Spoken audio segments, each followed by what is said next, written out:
ओ ताली बजाओ फटाफट ताली बजाओ फटाफट ताली ताली ताली बजाओ फटाफट बाबा के दस चाहिए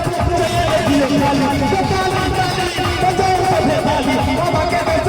चाहिए लगी ताली बोल सच्चे दरबार की अधो आदमी ने बोली छी देखे छियै ओ भोलानाथ की कि दोनों हाथों पे उठा दो ए बालकनी वाला सब से दूर हाथ उठा लो सब दे कैसे दे बाबा भोलानाथ की दूर हाथ उठा